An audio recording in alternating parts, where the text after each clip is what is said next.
Hey guys, welcome back again to the channel. It's so good to have you. Thank you so much for clicking when you saw this video. So in today's video, we have some huge breaking news right now. Anthem Blue Cross Blue Shield has now changed its policies where it will not pay for the full duration of anesthesia during a surgery if the time of the surgery runs longer than the insurance company expected. This is one of the craziest situations you will hear all day.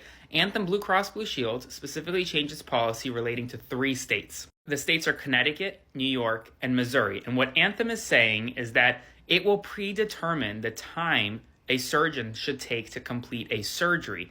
And if the time a surgeon takes to complete a surgery goes past the predetermined time and a patient needs more anesthesia, then the insurance company will not pay the bill for any allotted time over the predetermined time. And the American Society of Anesthesiologists is calling Anthem out this evening. Because think about it, this policy would incentivize surgeons to perform surgeries faster, potentially increasing mistakes. And if the surgeon doesn't, then you know who's footing the bill? The patient, who's going to pay more money because they need anesthesia. Everyone needs to hear what's happening right now. Comment below your thoughts, spread the word, and follow along to stay up to date on all the news you need to know about. what will you do if your uncle happens to be a MAGA and you have to kind of avoid him and stop talking to him? How will you feel? Will you feel good? Let's find out here in this next story. Am I the asshole for not wanting to talk to my MAGA uncle anymore? Hi, to cut to the chase, my 19 male, uncle 42 male, voted for Donald Trump this election. I am a gay transgender male, and a lot of people in the Trump campaign support Project 2025. My uncle is fully aware I am trans because my father, 43 male, outed me to him. He apparently doesn't care and just wants what will make me happy. I feel betrayed, sort of. How can you tell someone you want them to be happy and want to care for their safety, vote for someone who doesn't want that too? He's been posting on Facebook, reveling in the victory, and is actively shitting on Harris supporters. He has, in fact, texted me about it, rubbing it in my face that Harris didn't win. The issue of me not wanting to talk to him came up when I told my dad I didn't want to go to my uncle's house. My uncle does a lot of 3D printing stuff, and I previously showed interest in buying stuff from him. I now flat out don't want to talk to him, and my dad thinks I'm being rude over something as dumb as politics. My dad despises talking about politics and hates when anyone has issues with another person because of such. Typically, I am the same. I've been very respectful with my uncle about his views before. We've had civil talks, but now I just can't put up with it anymore. Am I the asshole for not wanting to talk to my MAGA uncle for his political views and behavior after the election? Let me know in the comments what you think. With rumors of all that Trump wants to do, increasing the tariff and all of that, this guy has a very important question to ask people, the red folks, right? All of those people, the MAGAs, of course, he has questions to ask them, and it's a very deep question that requires them to answer him, okay, because it's something deep, it's something that we're all seeing right now happening. Who do you think will do this? Question from our red state folks. Who do you think's going to buy your cotton, soybeans, and pigs after Trump starts trade wars with China, Canada, and Mexico? Cotton and soybeans are some of our biggest exports to China, and all they have to do is raise their own tariffs on these products in order to cripple these industries in the United States. China did this with soybeans back in 2018 when Trump tried this stuff the first time, but some of y'all got short memories. What, did you think the United States was the only ones who could raise tariffs? All 10 out of the top 10 cotton-producing states and 8 out of the top 10 soybean-producing states all voted for Trump this election. Now, I don't wish hurt and hardship on anybody, but y'all voted it on yourselves this election, just like trees voting for the axe. China owns 1/4 of all the pig farms in the United States, and 8 out of 10 of the top pork-producing states also voted for Trump. China, Canada, and Mexico together buy over half of all the pork that's exported from the United States. Who's Trump starting those trade wars with again? And before you go saying China, Canada, and Mexico need U.S. cotton, soybeans, and pigs, Brazil and India are more than happy to pick up our slack and bring that money into their economies. Trump's got y'all convinced that he's calling all the shots and there won't be any consequences. But you're missing one very important fact. He's rich, and you're not.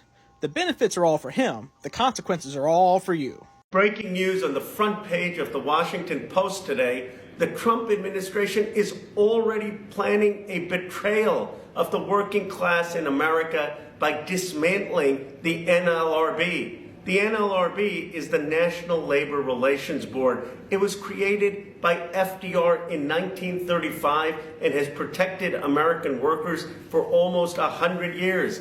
It allows workers to file a grievance if they are fired illegally, if their employer retaliates against them, if they have issues of wage theft. And now we learned that the Trump administration has an elaborate scheme to get rid of the NLRB. We need to educate workers about this betrayal. Defend, deny, depose. That was what was on the shell casings. Defend, deny, depose. And what's even more interesting about this is that is a direct message to all insurance company CEOs out there. So what does defend, deny, depose means? I'm sure a lot of you scratch your heads about what that means. I had to do a little bit of research. I'm like, defend, deny, depose. What is it? Why does that sound so familiar? Well, it turns out that's the process of how insurance companies make money.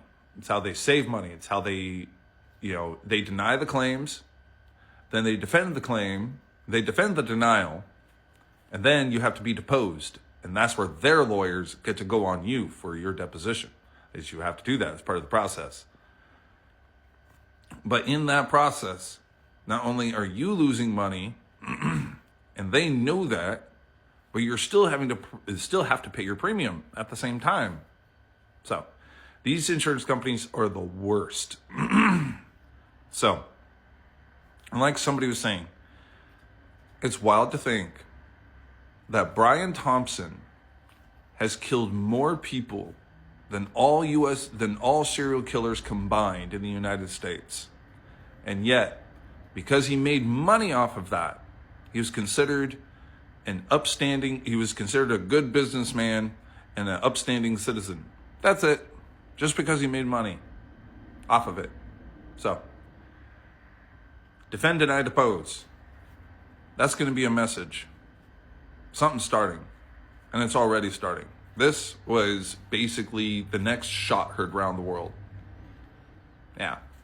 Anyway, I saw somebody else saying that you think New Yorkers are going to give up John Wick for $10,000? Like, that's 2 months' rent.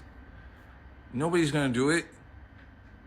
Nobody's going to do that. That's chump change. And I think the reason why they did such a low amount is because they don't even really want to find that person either. They have to say that. They have to put out a reward for trying to find this person. But they know full well that the public's not going to help. We are not helping. We did not see this man. We have no idea who this person is. We have no idea. It's a complete mystery. Wow. A lot is unfolding on a daily basis, and more will unfold by next month. Okay, I just hope that some of these things that everybody's thinking doesn't happen, because if it does, the prices goes up.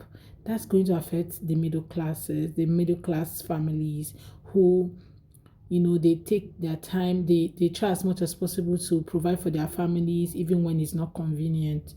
Now they have to go through a lot to feed their family, to fend for their family. Okay, you guys, let me know what your thoughts are in the comment section. I'll be here to read from you. Please do not forget to subscribe to my channel if you haven't, and do give this video a thumbs up. Have a good day. Bye guys.